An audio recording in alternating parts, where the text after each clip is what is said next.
You got to know, now is how we are gifted just for being humans. We are absolute predator. We do not even have any enemies. Maybe they're not anymore watching us, thinking that someday we will be dead.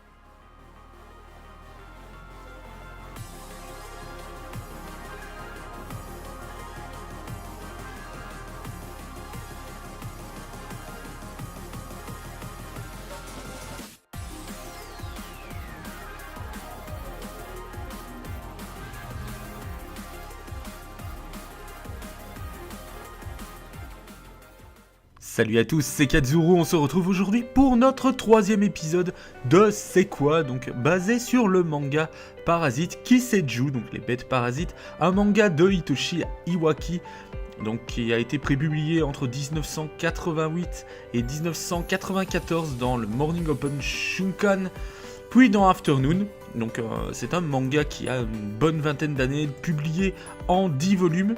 La version française est sortie chez Glénat entre novembre 2002 et août 2004. Et puis au niveau d'une série télévisée, eh bien, c'est celle qu'on va s'occuper de présenter dans cet épisode, qui a été développée par Madhouse, qui a commencé à être diffusée à partir d'octobre 2014. C'est toujours en cours, donc au moment où je suis en train de préparer cet épisode, eh bien, nous sommes à l'épisode 18, il y a 2 films live également qui sont préparés, donc le premier est déjà sorti, novembre 2014, et puis le second est attendu pour avril 2015, voilà un petit peu au niveau des informations techniques.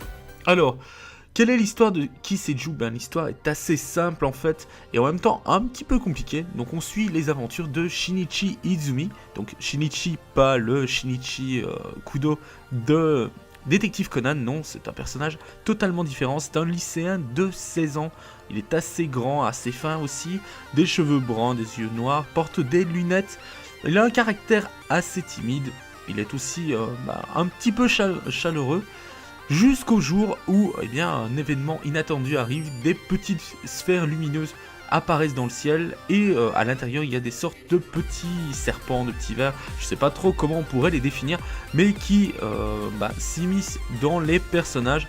Shinichi par chance eh bien, écoute de la musique, ce qui fait que l'étrange créature ne peut pas entrer dans son oreille. Elle tente donc de rentrer par un autre orifice, ce qui se solde par un échec. Elle tente alors une invasion par la main et il a la présence d'esprit de bloquer l'étrange créature qui se retrouve bloquée dans sa main. Et c'est à cause de ça eh bien, que cette créature se fait appeler d'ailleurs Migi, qui signifie droite en japonais. Donc le parasite Migi est obligé de cohabiter avec notre héros Shinichi Izumi, et au fur et à mesure de notre aventure, eh bien, le côté parasite prend de plus en plus d'influence en Shinichi. Je ne vous spoilerai pas plus l'histoire, mais voilà qui annonce pas mal de choses intéressantes, une évolution du personnage très intéressante dès l'épisode 5 ou 6, avec un vrai côté plus bad guy pour notre héros qui déjà de base était un personnage très intéressant. Alors concernant Migi donc qui est la main droite de Shinichi, qui très rapidement se met à parler un japonais parfait. Donc pour la main droite, Migit, donc c'est là que vient son nom. Alors contrairement aux autres parasites qui parviennent à s'immiscer à l'intérieur des cerveaux des autres, et donc qui deviennent en quelque sorte cannibales, puisque les parasites mangent leurs congénères. Donc si c'est un humain, ils mangent un humain. Si ce sont des animaux, ils mangent l'animal qui correspond. Donc c'est leur meilleur moyen de se nourrir. Eh bien, donc les parasites sont comme ça, sauf que Migi est directement alimenté par le sang de Shinichi. Il n'a d'ailleurs pas besoin de se sustenter, ce qui offre pas mal d'avantages. Alors il peut apparaître sous une forme de bouche, un œil sur la main, ou carrément prendre une forme beaucoup plus offensive, ce qui ajoute pas mal au niveau du côté shonen du manga. Alors il y a une certaine symbiose entre Shinichi et Migi, et une certaine évolution entre les personnages. Il faut savoir qu'au départ, Shinichi rejette complètement Migi, ce qui donne lieu à une attitude totalement logique du personnage, ce qui joue pas mal, je pense, dans l'intérêt qu'on peut porter au manga. Faut savoir que Shinichi est, comme tout un chacun, un petit peu rébuté par le côté parasite, par le côté symbiose de la chose, alors que Migi voit les choses de manière plus appropriée, du sens où eh bien, il est obligé de maintenir en vie son partenaire, donc Shinichi, pour rester en vie. Shinichi voit les choses d'une autre manière et préférerait s'en débarrasser, mais au fur et à mesure de l'avancée de l'anime, eh bien, on peut se rendre compte que Shinichi commence à de plus en plus s'inquiéter pour Migi, et on voit une belle évolution entre les personnages.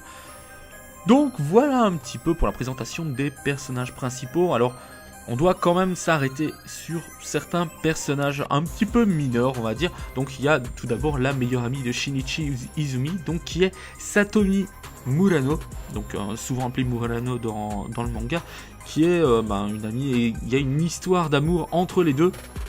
Cependant, Shinichi la repousse à de nombreuses reprises, et il faut avouer que c'est un personnage qui est assez gonflant sur le long terme, avec ses est-ce que t'es bien Shinichi Izumi, n'est-ce pas? Enfin, des genres de choses qu'on aura l'occasion de revenir sur la fin de ce petit épisode pour vous présenter cet anime qui, je l'espère, bien vous intéressera. À côté de ça, nous avons Kana Kimishima, donc excusez-moi pour la petite erreur, donc qui est une fille désobéissante, qui tombe petit à petit amoureuse de Shinichi, et puis qui arrive à sentir un petit peu le parasite qui est à l'intérieur, donc ce qui va compliquer un petit peu la situation. Et puis à côté de ça, on a tout ce qui est parasite. On a des parasites qui tentent de comprendre comment s'intégrer dans le monde des humains. Et puis il y a les parasites qui ne voient les humains que comme du bétail. Et voilà un petit peu au niveau des personnages. Concernant le reste, je pense qu'on a fait plus ou moins le tour de la présentation. Il faut savoir que l'anime est prévu sur 24 épisodes. Ça devrait donc être relativement tôt, d'ici 6 semaines au moment où je suis en train de préparer cet épisode de C'est quoi. Donc il faut savoir que c'est un type seinen, même si les combats sont assez portés shonen. Ça peut paraître un peu gore pour certains. Personnellement, je trouve que le manga est assez édulcoré, il y a une bonne autocensure, donc ça me semble correct, mais il faut quand même que le public soit au courant que le genre est plutôt poussé vers l'horreur, la science-fiction. Donc voilà un petit peu, puis au niveau de la chaîne de diffusion NTV, mais vous pouvez le suivre sur Crunchyroll qui diffuse d'ailleurs l'anime en ce moment même avec une semaine de retard gratuitement pour les personnes qui voudraient le suivre. Et puis si vous tenez à voir les épisodes, je pense que c'est 1 heure ou 1 jour après la diffusion japonaise, alors vous pouvez clairement utiliser le premium de Crunchyroll, donc je vous mettrai un petit lien en synopsis de cette vidéo. Alors maintenant, moi je vous propose qu'on s'attaque à la partie critique de l'anime, même si celui-ci n'est pas terminé à l'heure actuelle. Donc 18 épisodes, regardez avec une bonne attention pour être sûr. Alors c'est une de mes bonnes surprises de la fin d'année dernière, donc j'ai commencé aux environs de décembre à m'intéresser à cet anime.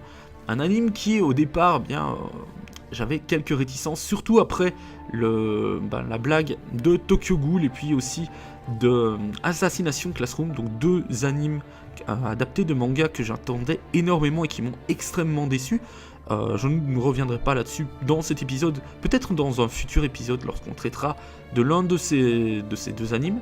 En attendant, donc très déçu, et c'est avec une certaine appréhension que je me suis lancé dans l'anime, et je me suis rendu compte qu'en fait, directement on était avec un personnage très intéressant. Déjà ça c'est quelque chose de plutôt pas mal, que ça soit Migi, que ça soit Shinichi, les 2 personnages ont vraiment un véritable intérêt, et on se plaît un petit peu à s'imaginer que Shinichi pourrait être n'importe quel camarade qu'on connaît, donc ça c'est plutôt une bonne chose. Il y a une très très bonne évolution au niveau du personnage, il gagne en muscles, il gagne un petit côté classe grâce à un événement qui a lieu durant la série. Donc je vais éviter tout spoil pour pouvoir que ceux qui veulent le suivre puissent le faire, mais quelque chose de très intéressant, un bon retour scénaristique, même si personnellement je l'avais senti, mais c'était tout de même très bien amené.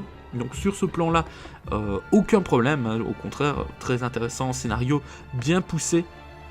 Par contre, si je devais émettre un avis négatif sur cette partie-là, je critiquerais en particulier les personnages secondaires, comme Murano par exemple, ou même l'autre jeune fille, donc Kana Kimishima, qui sont 2 personnages féminins et qui je trouve sont extrêmement chiants. Comme dit au moment où je présentais Murano, elle est hyper énervante à demander si Shinichi c'est bien lui, puis est-ce qu'il est bien rentré, donc ça c'est assez lourd, surtout dans les circonstances données dans l'anime. Et puis pour Kana, eh bien Kana elle est assez chiante parce que c'est l'archétype du personnage qui n'écoute pas ce qu'on lui dit, ce qui entraîne des conséquences plutôt fâcheuses pour notre héros. Donc voilà un petit peu.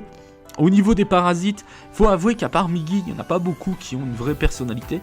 Je pourrais peut-être en citer 2, je pense, après 18 épisodes vus, peut-être 3, oui, 3 personnages, mais sinon on n'allonge pas spécialement au niveau de la profondeur, donc ça c'est quelque chose d'un petit peu dommage.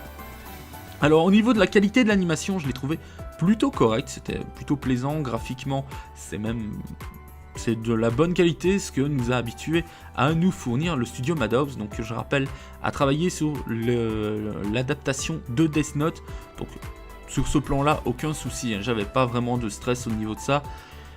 La qualité de la musique, déjà on a un très très bon opening, donc que ça soit dans les images choisies, même si ça peut spoiler un petit peu, et puis que ça soit aussi au niveau de l'extrait pour la musique d'opening, tout est un très bon choix. Donc personnellement sur ce plan-là, je dirais que c'est plutôt bien choisi. Les musiques pendant l'anime sont aussi plutôt pas mal, même si elles s'effacent un petit peu plus comparé à certaines œuvres où les musiques ressortent plus.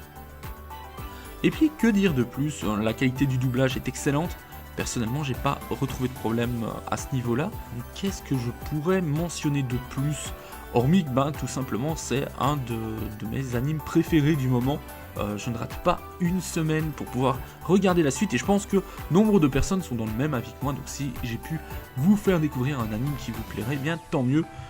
Moi je terminerai en tout cas sur un dernier point en espérant que la fin de l'anime ne sera pas bâclée. J'ai déjà pu lire un petit peu en manga ce que ça donnerait, donc j'espère qu'on va tomber sur une bonne fin d'adaptation. Je pense que 6 épisodes c'est plutôt correct pour terminer, ça sera pas trop long, ça sera peut-être légèrement court, mais bon, je me fais pas de soucis sur ce point. Et au niveau du reste, eh bien, j'espère en tout cas une bonne continuation au niveau de toute la qualité. Et voilà un petit peu pour ce nouvel épisode donc de Kiseju qui, je l'espère, n'a pas été trop rébarbatif pour vous. J'ai vraiment essayé de vous donner envie de découvrir un épisode de taille classique, une dizaine de minutes comme à chaque fois. Alors donc je vous invite déjà à vous abonner à la chaîne, donc c'est une nouvelle chaîne, Le Monde Animé, donc exprès pour de la présentation d'anime, j'espère que ça va vous plaire. De même, je vous invite à aller sur Crunchyroll pour au moins regarder 2 ou 3 épisodes en version originale sous-titrée. L'anime n'a pas encore été adapté et je pense que au vu de la qualité, elle le sera. Donc je vous invite quand même à être un petit peu curieux, regarder un petit peu ce qui pourrait vous intéresser dedans. Et puis pour le reste, un petit pouce bleu si vous avez aimé cet épisode pour soutenir. De même, n'hésitez pas à partager la vidéo, à partager la chaîne, à faire connaître un petit peu ce petit anime qui est vraiment très plaisant. Et moi en attendant, je vous donne rendez-vous dès le mois prochain pour un nouvel anime en espérant bien vous dégoter un anime qui pourra vous plaire et vous donner très envie de le regarder. Voilà, sur ce, je vous fais plein de gros bisous et je vous dis à très bientôt. Ciao ciao.